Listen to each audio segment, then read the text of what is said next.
హైదరాబాద్ యూసఫ్గూడలోని ఇండోర్ స్టేడియంలో Black Hawks volleyball league qualifier పోటీలు ప్రారంభమయ్యాయి.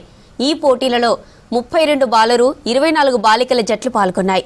ఇందులో గెలిచిన జట్లు ప్రధాన వాలీబాల్ పోటీలకు వెళ్లాయన్నారు అభిషేక్ రెడ్డి. పాఠశాల స్థాయి నుంచే విద్యార్థులను ప్రోత్సహిస్తున్నామని చెప్పారు. 20 వాలీబాల్ టీమ్స్ మెయిన్ కాంపిటీషన్స్ కు అర్హత సాధించారని తెలిపారు నిర్వాహకులు. హైదరాబాద్ బ్లాక్ హాక్స్ వార్సిటీ టీమ్ ఈ లీగ్ ఈ రోజు నుంచి 1.5 మంత్ కంటిన్యూగా జరుగుతూ ఉంటుంది. ఎవరి స్కూళ్ళల్లో వాళ్ళు కంటిన్యూ చేస్తారు. ఇది ఈరోజు కోట్ల విజయభాస్కర్ రెడ్డి స్టేడియంలో ఈ కార్యక్రమం ఈ లీగ్ ప్రారంభమైంది.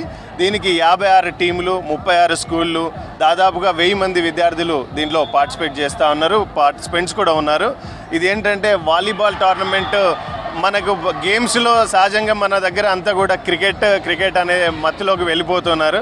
దాంతోపాటుగా మనకి ఇవాళ హైదరాబాద్ బ్లాక్ హాక్స్ ముందుకు వచ్చి ఈ కార్యక్రమాన్ని చేయాలని చెప్పి ముఖ్యమంత్రి రేవంత్ రెడ్డి గారిని, అట్లాగే మినిస్టర్ వాకిటి శ్రీహరి గారిని, స్పోర్ట్స్ చైర్మన్ శివసేన రెడ్డి గారిని వాళ్ళని కలిసినప్పుడు వాళ్ళు పూర్తిగా మద్దతు ఇచ్చి పిల్లల్లో మంచి ఆటల ద్వారా మంచి ఉత్తేజాన్ని, వాళ్ళ ఫిజికల్ ఫిట్నెస్ని కూడా పెంచాలని ముఖ్యమంత్రి గారు అసెంబ్లీలో ఏదైతే మాట్లాడారో ఇవాళ ప్రతి ఒక్కరు కూడా ముందుకు వచ్చి ఇటు ఎన్ఆర్ఐస్ కానీ తర్వాత ఇక్కడ ఉన్నటువంటి చాలామంది ఇండస్ట్రియలిస్టులు కానీ చాలామంది ముందుకు వచ్చి ఈ కార్యక్రమాలని ఎంకరేజ్ చేస్తూ ఉన్నారు.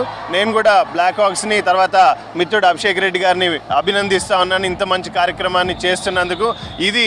దీని ఇక్కడికే కాకుండా డిస్ట్రిక్ట్ హెడ్ క్వార్టర్స్లోకి కూడా వెళ్ళి ప్రతి గ్రామంలో కూడా ఇవాళ సాయంత్రం మనకి ఎట్లయితే వెస్ట్ బెంగాల్లో ప్రతి సాయంత్రం 2 గంటలు గ్రౌండ్లో స్పెండ్ చేసేటటువంటి సిస్టమ్ ఎట్లయితున్నదో అట్లాగే తెలంగాణలో కూడా ఈవినింగ్ 6 to 7, 8 లేదా 5 to 7 అట్లా 2 గంటలు పిల్లల్ని గ్రౌండ్లోకి తీసుకెళ్లేటట్టుగా ఈ కార్యక్రమం వెళ్ళాలని చెప్పి నేను కోరుతున్నాను. 40 schools, about 60 teams, and out of them there's about 24 girls teams who are also participating in this. It's part of our effort that we're trying to do to bring in more sport into the state, and along with that what we're doing this time is running a league that is about 5 weeks in length. So today is an opening day. We had a great response. We have about 1,000 kids here actively participating and all of that. But we started last year with basketball as part of the Varsity League. We also did soccer, and this year we are doing volleyball.